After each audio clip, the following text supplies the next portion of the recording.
Hello, everybody. Hope you're great. Hope you're fine.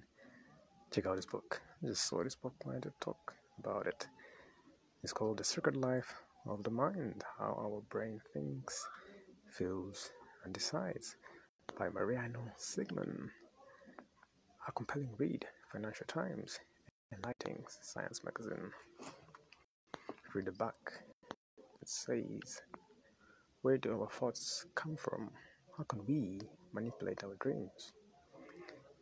What is the role of the unconscious? How do we make decisions and trust the judgment of both others and ourselves? In his mind-bending international bestseller, Mariano Sigman, one of the world's leading neuroscientists, reveals his life's work exploring the intricacies of the human brain, building on his own inspiring TED Talks and drawing examples in science and the arts. The Secret Life of the Mind offers an accessible guide to how the human brain works, and this informative, lucid book is essential reading for everyone. Reason, learn, and communicate. That is the book. So it's a great book for those who are into the mind. See how you process your thoughts, where they come from, to see what it says.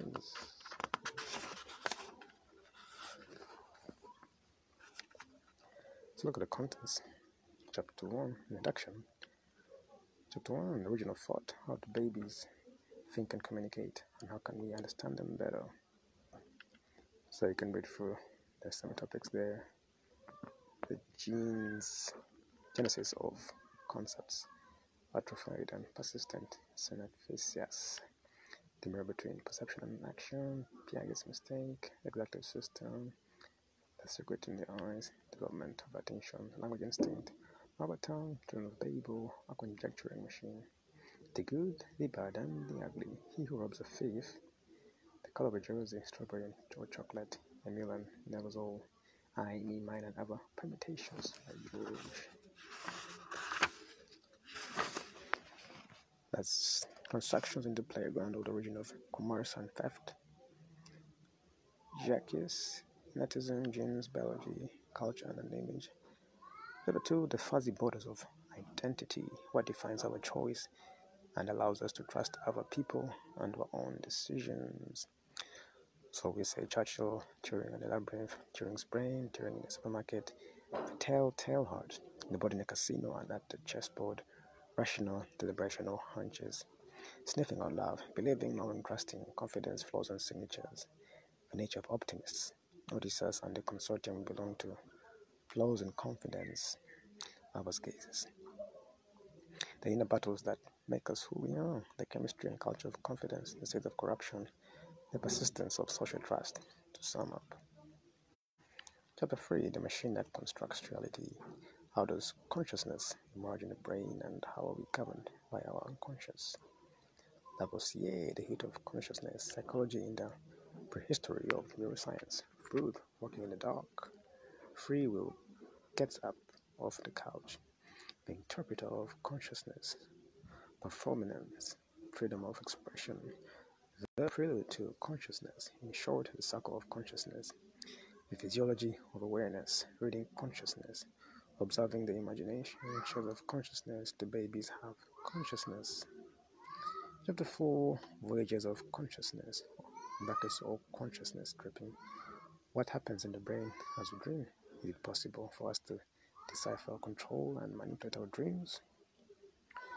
It talks about the altered states of consciousness, nocturnal elephants, Ouroboros plot, deciphering dreams, daydreams, lucid dreaming, voyages of consciousness, the factory of beatitude, the cannabic frontier toward a positive pharmacology, the consciousness of Mr. X, the lysergic repertoire, Hoffman's dream, the past and the future of consciousness. The future of consciousness, is there a limit to mind reading?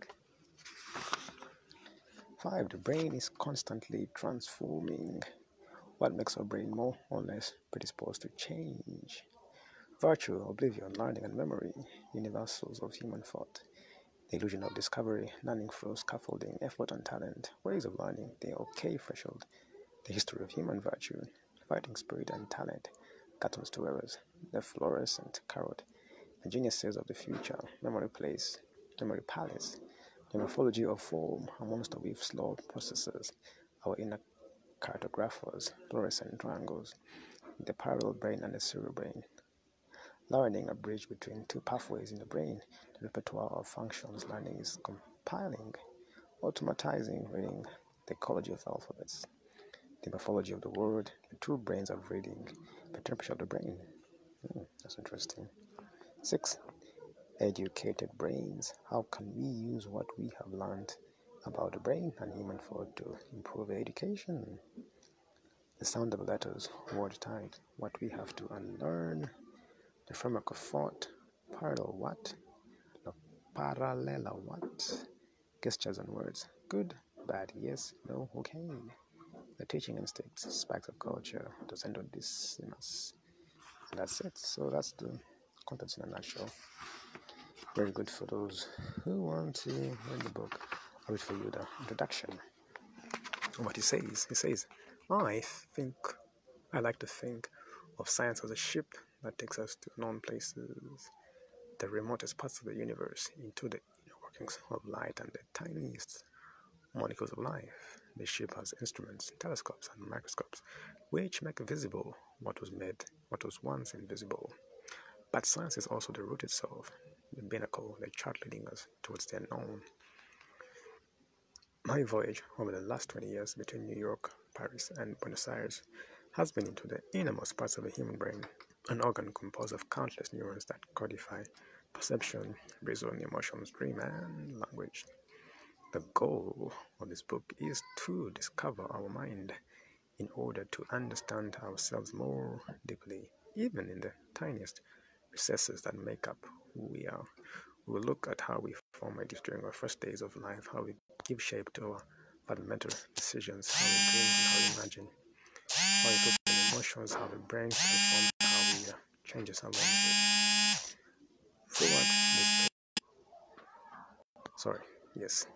Throughout these pages, we'll see the brain from a distance, and we'll go where thoughts begin to take shape, and it is there where psychology meets neuroscience. This is the ocean in which many people of varied disciplines have sailed, including biologists, mathematicians, psychologists, anthropologists, linguists, philosophers, doctors, as well as chefs, magicians, musicians, chess masters, writers, artists. This book is a result of that amalgam.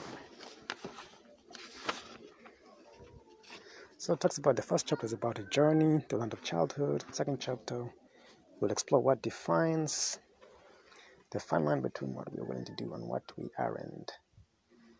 The third and fourth chapters drop into the most mysterious aspect of thought and the human brain, consciousness through the unprecedented meeting between Freud and the latest neuroscience. The last two chapters cover questions of how the brain learns in different circumstances, from everyday life to formal education. So, Second Life of the Mind is a summary of neuroscience from the perspective of my own experience. I look at neuroscience as a way to help us communicate with each other. From this perspective, neuroscience is another tool in humanity's ancestral search to express, sometimes rudimentarily, the shades, colors, and nuances of what we feel and what we think in order to be comprehensible to others and, of course, to ourselves. This is a good book, and I know how you process your thoughts, what makes you think the things you do, your behaviors, your patterns, where somebody came from your child, genesis of concepts, all that is different. The mirror between perception and action, the language instinct, and all that. So that's a great book for you guys who are into the brain and learn a lot about yourself. That is the book. Mariano Sigman writes and thinks in a uniquely provocative way. We are lucky to have him excavating the secret life of the mind. So that is the book, ladies and gentlemen, boys and girls. You can read it yourself and figure out yourself. Secret life of the mind. Hope you enjoyed. Bye.